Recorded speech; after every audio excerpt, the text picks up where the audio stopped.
All right, so in the notes I stated a theorem that if t is a linear transformation, then t of the zero vector should equal to zero vector. So when zero vector is your input, then you should get zero vector as your output when t is a linear transformation. This video is intended to help you avoid using that theorem incorrectly. It's tempting to use it incorrectly. So I've got two examples here. And in both cases, we're being asked to determine whether the transformation is linear. And I can see my handwriting's not the most gorgeous that you've seen, but oh well. All right, so in this case, the input's going to be a vector in R3. The output's going to be a vector in R2. And I'm just getting used to the transformation notation. I'm going to note that off to the side. It doesn't have any bearing on the issue at hand here, but or the question that we're trying to answer, but just to get used to the notation. So the input is a vector in R3, the output is a vector in R2. So we would say this is a transformation from R3 to R2. Where t of x1, x2, x3 is equal to, you've got a formula for your output here. In this example, notice that if we input the zero vector, so in R3, that's going to be 0, 0, 0. The output will be, let's see, well, so it'd be x1 plus x2 minus x3, and then 5 plus x2. Okay, so the result here is 0, 5. And because that's not the zero vector, 0, 0, we can say that t is not linear.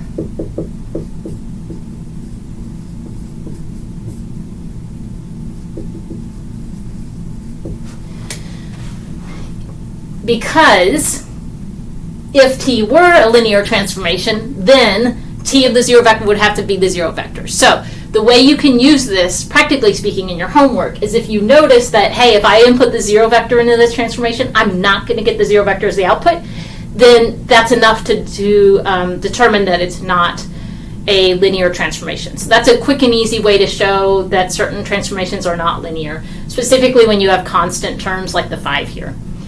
Can't be linear. Or in this case, it's not linear. Okay, so that's a valid use of this theorem. Now, with this transformation, and I'll just note, let's see, in this case, the input is a vector in R2, the output's a vector in R3. If we did the same thing, so input the zero vector, follow the formula that's provided here, so x1 plus x2, x1 minus x2, and x1 times x2. This is multiplication here. Maybe I should use parentheses. Then this is equal to 0, 0, 0. So we get the zero vector in R3. That's great. That's not sufficient to determine that t is a linear transformation, though. So the theorem is saying that for any linear transformation, t of 0 is going to equal 0. T of 0 equals 0 might also be true for some nonlinear transformations. All this theorem is saying is that when it is linear, zero vector maps to zero vector. Zero vector might map to zero vector in other cases, but all we know is that every time it's linear, t of 0 is equal to 0. This is not sufficient to, again, I know I'm repeating myself, to prove that it's linear.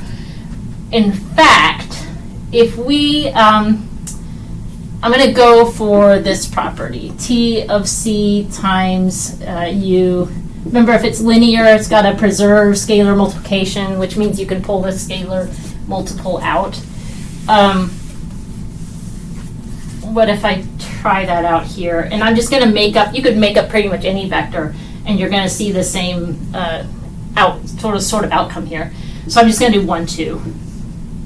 T of 1, 2 is equal to, so we would do x1 plus x2, x1 minus x2, x1 times x2. And so that gives me 3, negative 1, 2. Okay, great. So t of 1, 2 is equal to 3, negative 1, 2. If I do t of 3 times the vector 1, 2. So that's equal to t of, so suppose I do the multiplication first. So I turn this into 3, 6. Turn my input vector into 3, 6 when I perform that scalar multiplication. And now I'm going to apply this formula. So it's x1 plus x2, x1 minus x2, x1 times x2. So the result here is 9, negative 3, 18. Okay. That's t of 3 times the vector 1, 2. What if we look at it the other way around? What if we pull that scalar out? 3 times t of 1, 2.